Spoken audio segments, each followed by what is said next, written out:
secret space program, US Air Force and the UFOs. One of theirs or one of ours. If, one sunny day or moonlit night, you're one of the lucky people to photograph or video a UFO, once you've excitedly shown it to your family and friends, posted it on social media, maybe, you could well find yourself wondering what else to do with it. Who else would be interested? In the even more unlikely event, you believe the craft to be a danger to life, limb, or national security for some reason, you might report it to your local police. Failing that, a couple of organizations would be very interested, the National UFO Reporting Center, and the Mutual UFO Network, MUFON. They both keep large databases of UFO reports and sometimes investigate the more interesting ones. Were you to file a report, you'd be among the many thousands who do. In fact, in the US and Canada alone, roughly 15,000 people a year, 40 a day, submit their accounts to these sites. Of course, not all those sightings are of anomalous, otherworldly craft. The vast majority turn out to be explainable in conventional terms. The general consensus among researchers, though, is that true UFOs account for around 5% to 10% of the total reported. But, paradoxically, of those extraterrestrial UFOs, ones that look unlike and perform laws of physics-defying maneuvers unlike any known, man-made craft, may well have a purely terrestrial explanation. That's because they belong not to, say, a tourist party from Zeta Reticuli but to our own, man-made secret space program. And the chances are, you know nothing about it, until now. NASA or non-NASA?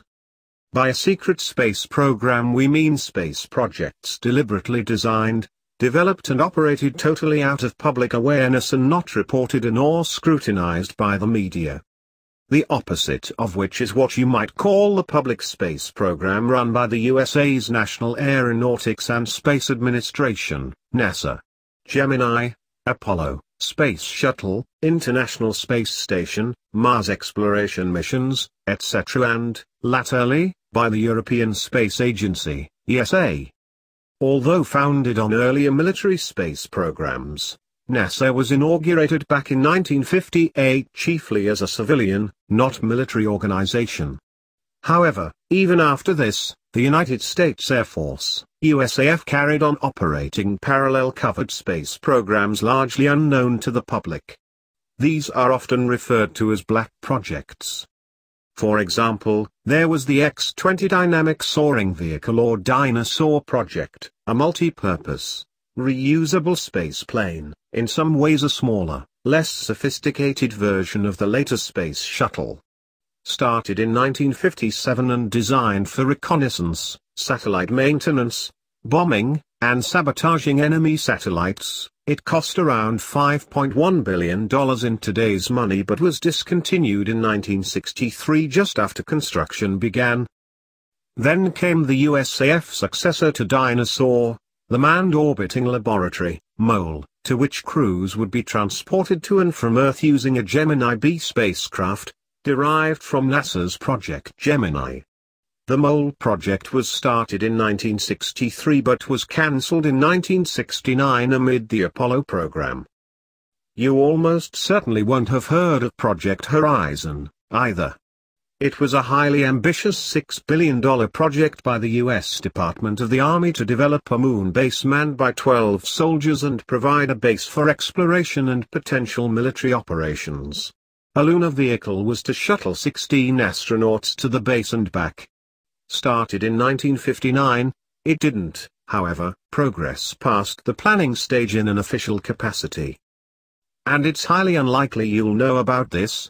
A New York Times article published on August 7, 1989 with the headline, "Military's Secret Star Trek is over, billions wasted on complex and shuttle." It went on to report, the Defense Department is dismantling a secretive, coast-to-coast space complex that cost at least $5 billion and was intended to operate in collaboration with the civilian space shuttle. Over the last 3 years, the department has mothballed a $3.3 billion spaceport in California and scrapped a sprawling control center in Colorado. Last year, it disbanded a secret cadre of 32 astronauts based in Los Angeles. This announcement appeared in just one newspaper, until when, the existence of what was a massive space project was totally unknown to the public. If this could not accurately be described as a secret space program, then what? Some multi-billion-dollar black projects have been so secret that not only have the public been completely unaware of their existence, so has the US Congress. A lot of aircraft have been developed, built and operated in total secrecy. Perhaps more familiar in recent times is the single-seat attack aircraft, the F-117 Nighthawk. Developed by Lockheed's mysterious Skunk Works, it was the first operational aircraft to be built around the new stealth technology. Its maiden flight took place in 1981, but it was shrouded in secrecy until it was disclosed to the public in 1998. The Nighthawk has been withdrawn from service, but had you witnessed one speeding across the sky, you'd have been forgiven for thinking it was a UFO, such was its unconventional shape. But it was still conventionally powered by 2 jet engines.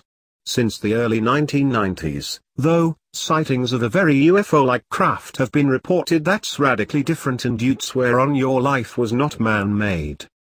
It's triangular, it has no jet engines. It runs silently, and it can hover. Codenamed Astra, it's known as the TR-3B Black Triangle. It's believed to be the most exotic vehicle of the Aurora program, operated not by the USAF but by the National Reconnaissance Office, NRO, the NSA, and the CIA. Its technology is far in advance of anything imaginable. Suffice to say it has a nuclear reactor and a magnetic field disruptor that generates a magnetic vortex field which interrupts gravity, reducing the craft's mass by 89%. It can fly at Mach 9, about 7,000 miles per hour, and outperform and outmaneuver any conventionally engineered aerial vehicle. A triangular craft famously caused the so-called Belgian flap mass sightings in Belgium over several months, starting in November 1989.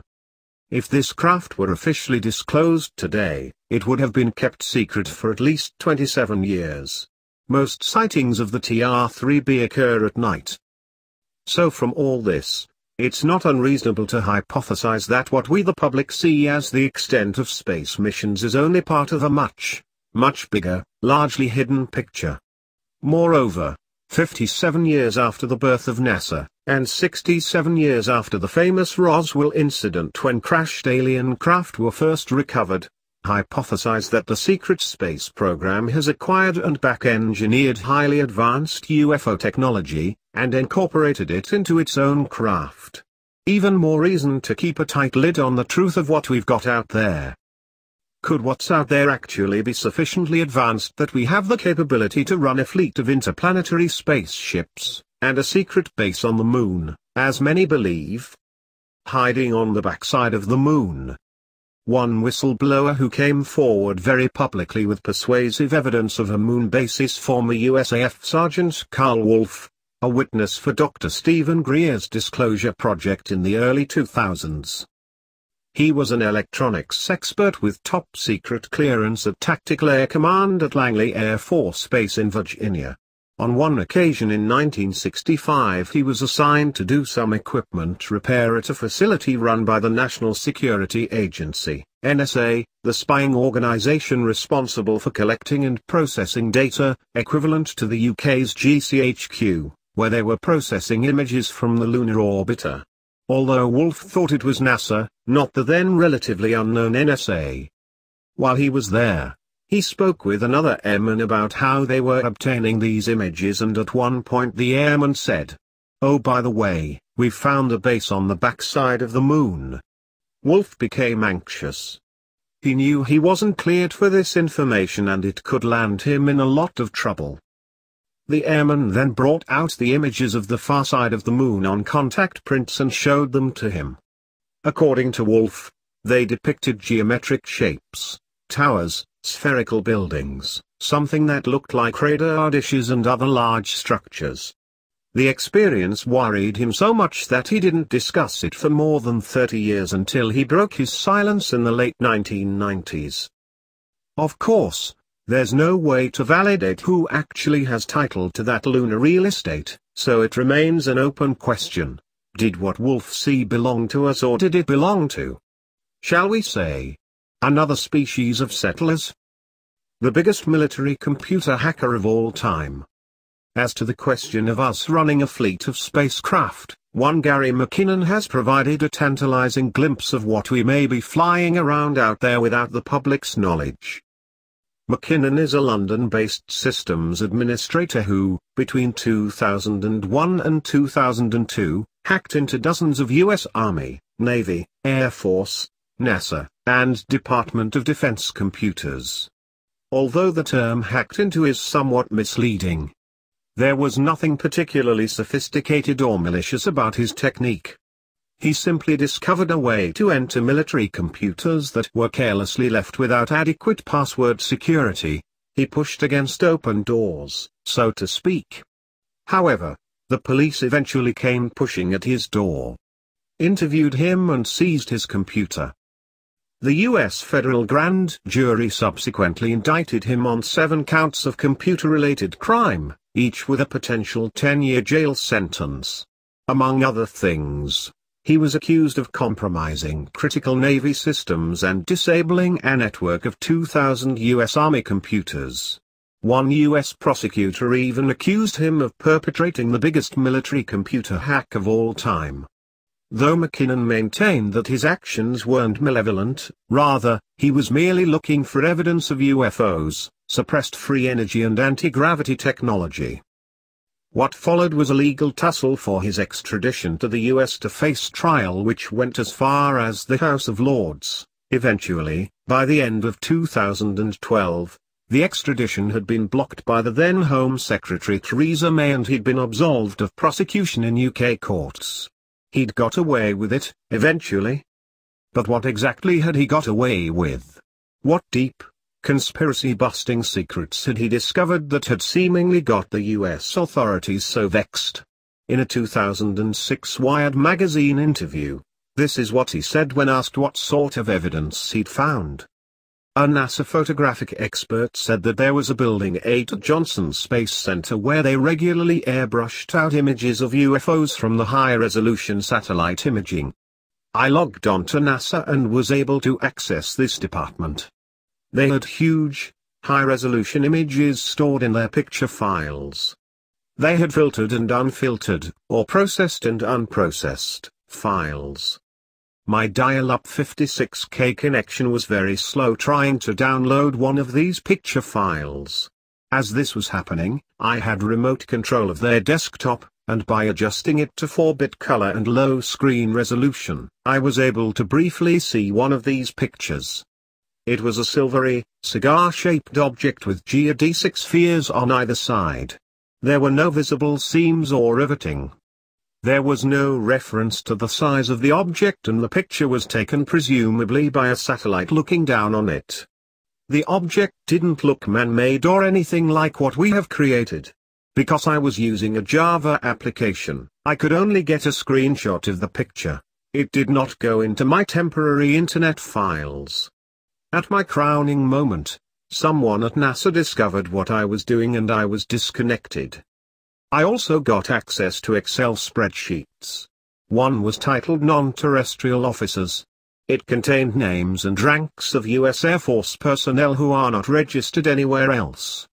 It also contained information about ship-to-ship transfers, but I've never seen the names of these ships noted anywhere else. Incidentally, the NASA photographic expert Gary referred to was Donna Hair, another Disclosure Project whistleblower. She testifies that whilst working for NASA subcontractor Philco Ford Aerospace during the early 1970s, she was shown by a technician a satellite image of a distinct UFO. They explained to her that their job was to airbrush any evidence of UFOs out of photographs before NASA made them public. Whilst the whole Gary McKinnon extradition saga that played out in the media over many years was compelling, it's debatable whether his evidence for a secret space program spaceship fleet is quite so compelling.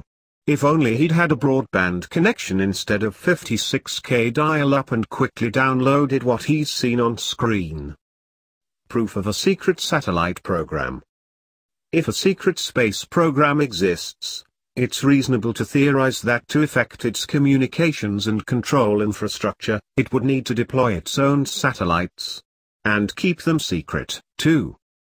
Well, the French Department of Defense announced in 2007 that their Graves space surveillance radar had identified 20 to 30 satellites in low Earth orbit not published by the U.S. Defense Department's Space Surveillance Network, a catalog used by those organizations worldwide needing to track satellite and space debris trajectories.